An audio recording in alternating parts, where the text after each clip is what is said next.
D K Shivakumar ಅವರ ಬಗ್ಗೆ ಸೋನಿಯಾ ಗಾಂಧಿಯವರಿಗೆ ಇರುವಷ್ಟು ಕನ್ಸರ್ನ್ ರಾಹುಲ್ಗೆ ಮೊದಲಿನಿಂದಲೂ ಇಲ್ಲ. ಈಗ ಕಾಂಗ್ರೆಸ್ ಹೈಕಮಾಂಡ್ನಲ್ಲಿ ಅಂತಿಮ ನಿರ್ಧಾರ ಕೈಗೊಳ್ಳುವ ಜಾಗದಲ್ಲಿರುವುದು ರಾಹುಲ್ ಮಾತ್ರ. ಸೋನಿಯಾ ಪಕ್ಷವನ್ನು ಪೂರ ಮಗನ ಕೈಗೊಪ್ಪಿಸಿ ಅನೇಕ ವರ್ಷಗಳೇ ಕಳೆದು ಹೋಗಿವೆ.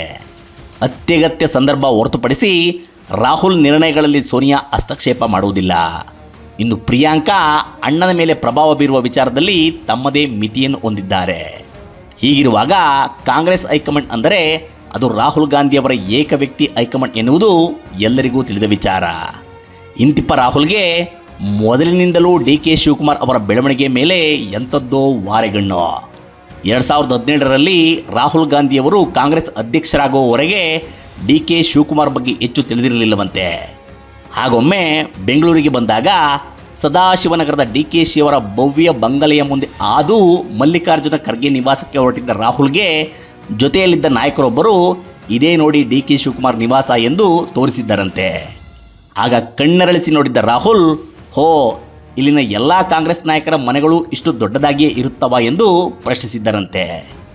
ಮುಂದೆ ಎಐಸಿಸಿ ಕಾರ್ಯದರ್ಶಿಯಾಗಿದ್ದ ತೆಲಂಗಾಣ ಮೂಲದ ಮಧು ಯಾಸ್ಕಿ ಗೌಡ್ ಅವರ ಮೂಲಕ ಡಿ ಕೆ ಶಿವಕುಮಾರ್ ಅವರ ಬಗೆಗಿನ ದಂತಕಥೆಗಳನ್ನು ವಿವರವಾಗಿ ರಾಹುಲ್ ತಿಳಿದುಕೊಂಡಿದ್ದರಂತೆ. ನಂತರ ಡಿ ಕೆ ಶಿ ಅವರಿಗೆ ರಾಹುಲ್ ಎಷ್ಟೇ ಹತ್ತಿರವಾದರೂ ಅಂತರಾಳದಲ್ಲಿ ಇವರ ಬಗ್ಗೆ ಒಲವು ಮೂಡಲಿಲ್ಲವಂತೆ.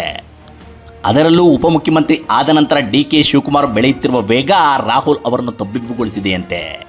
ಪ್ರಧಾನಿ ಮೋದಿ, ಅಮಿತ್ ಶಾ ಅವರಿಂದ ಹಿಡಿದು ಯೋಗಿ ಆದಿತ್ಯನಾಥ್ವರೆಗೆ ಸಂಪರ್ಕ, ರಾಹುಲ್ ಯಾರು ಗೊತ್ತೇ ಇಲ್ಲ ಎಂದಿದ್ದ ಈಶಾ ಫೌಂಡೇಶನ್ನ ಜಗ್ಗಿ ವಾಸುದೇವ್ ಅವರೊಂದಿಗೆ ನಿಕಟ ಸಂಬಂಧ, ಅದಾನಿ ಅಂಬಾನಿ ಸೇರಿದಂತೆ ದೇಶದ ದೊಡ್ಡ ಉದ್ಯಮಿಗಳೊಂದಿಗೆ ಸಹವಾಸ, ಇಡೀ ಭಾರತದ ಯಾವುದೇ ರಾಜ್ಯದಲ್ಲಿ ರಾಜಕೀಯ ಲಿಂಕ್ ಕುದುರಿಸುವ ಶಕ್ತಿಯನ್ನು ಡಿ ಕೆ ಗಳಿಸಿಕೊಂಡಿರುವುದು ರಾಹುಲ್ ಆಂತರ್ಯದಲ್ಲಿ ನಕಾರಾತ್ಮಕ ಭಾವವೊಂದನ್ನು ಮೂಡಿಸಿದೆಯಂತೆ.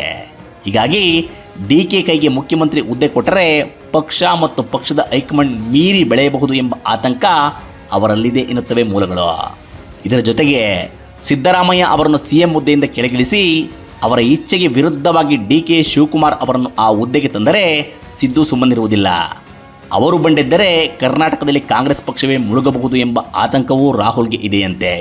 ಹೀಗಾಗಿ ಡಿ ಕೆ ಶಿ ದಾರಿ ಬಹುತೇಕ ಮುಚ್ಚಿ ಹೋಗಿದೆ ಎನ್ನುತ್ತವೆ ಮೂಲಗಳು. ರಾಹುಲ್ ಗಾಂಧಿ ಡಿ ಕೆ ವಿರುದ್ಧದ ತಮ್ಮ ಅಂತಿಮ ನಿರ್ಧಾರವನ್ನು ಹೊರಹಾಕಿದರೆ ಕನಕಪುರದ ಬಂಡೆ ಏನು ಮಾಡುತ್ತಾರೆ?